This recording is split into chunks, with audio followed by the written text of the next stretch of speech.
अभी मैं न्यूज 18 का चैनल देख रहा था, उसमें एक एंकर जो दलाल एंकर है वो ये बोल रही थी कि 14 साल की गाय को काटा जा सकता है, बीमार गाय होनी चाहिए उसको काटा जा सकता है, बूढ़ी गाय होती है उसको काटा जा सकता है। तो मैं इन हरामखोरों से ये पूछना चाहता हूं कि 14 साल की जो गाय हो जाती है वो माता नहीं कहलाती क्या? जो बूढ़ी हो जाती है वो माता नहीं कहलाती क्या? जो बीमार हो जाती है वो माता नहीं कहलाती क्या? तो इस तरीके की हरामखोरी बंद करो। मतलब गाय किसी की आस्था से जुड़ा हुआ मामला है तो गाय बंद होनी चाहिए, गाय हत्या बंद होनी चाहिए, गाय की कुर्बानी बंद होनी चाहिए और बिल्कुल इस पे गवर्नमेंट को सख्ती से कानून बनाना चाहिए।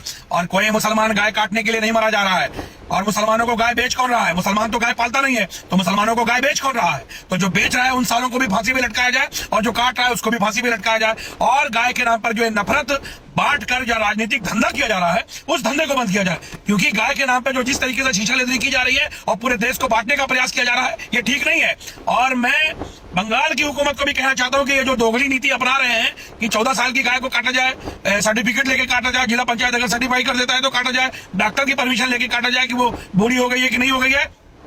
मेरा कहना यह है कि गौ हत्या पे पूर्ण प्रतिबंध लगना चाहिए, गाय को राष्ट्रीय पशु घोषित किया जाना चाहिए, मतलब बात खत्म।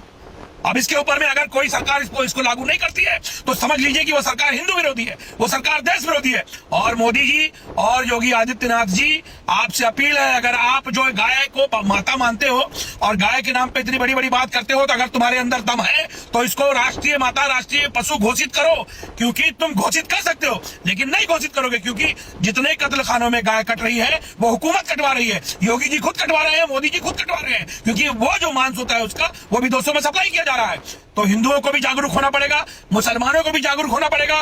बात इस देश के बहुसंख्यक वर्ग की आस्था की है, मतलब गाय नहीं कटेगी और जो गाय कट रहा है उसके खिलाफ में पूरे समाज को इकट्ठा होना पड़ेगा। लगे तो सरकारी दफ्तरों में घुस जाओ, इन सरकार जो हुकूमत गाय काटने की वकालत करे उसके खिलाफ सड़क पर उतर जाओ। जो गाय को राष्ट्रीय पशु नहीं घोषित करती है उसके खिलाफ सड़क पर उतर जाओ। गाय को राष्ट्रीय पशु का दर्जा दिलाने की जिम्मेदारी आपकी भी है, मुसलमानों की भी है, हिंदुओं की भी है, हर किसी की है।